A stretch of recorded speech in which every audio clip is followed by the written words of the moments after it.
Caught in the crossfire. It's caught in the crossfire. Vamos lá, volta? Fala galera, aqui quem fala é a família Craft trazendo mais ao vivo vocês, junto com o Thiago.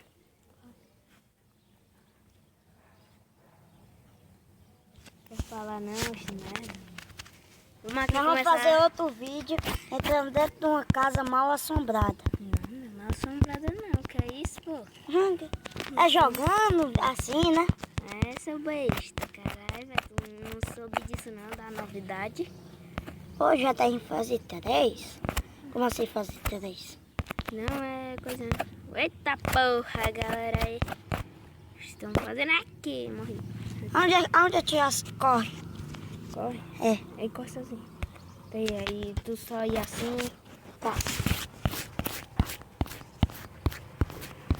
Essa minha moto aqui. Aprendeu já, pô. Morri. Ah, a polícia vai ter um cachorro, né? Uhum. Então aí, galera, a minha vez aqui. É pra pular, é? Pra pegar as moedas. E como é que faz isso? É só apertar do ladinho aqui. Aonde? Aqui que tem um negócio aí que aparece. Ah, aí tu aperta. Aí aparece isso. Olha meu skateão.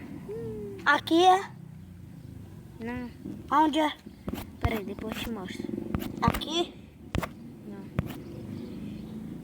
Onde é? Pera, cara, nós estamos no vídeo. Depois, quando acabar o vídeo aqui dos coaches, eu te ensino. Só tô aqui de boas. Cadê os policial? O policial? Ficou lá pra trás. Lá em outra bicicleta. Bicicleta? É skate. É bicicleta? E bicicleta tem isso? Não, bicicleta que rim aí. É? Ah, já sei onde é que tu faz isso. É aqui, né? Não. É. Aí faça aí. Aqui. É? Tá doido? É não. Deixa quando sumir pra tu ver. Quando, pra nós botar o skate é só apertar 2 vezes assim, ó. Na tela. Então, pronto. Sou eu? Não, Tu não morreu, mas eu vi, então. eu tenho que ir, agora eu tenho que morrer de novo. Pra ser tudo. Bora, é cada um das vezes. Nós já Aqui. foi eu fui um, né? Aí quando o Thiago for, aí acabou o vídeo, pronto. Gosto que... Ah, o local que a gente vai no garagem. Né?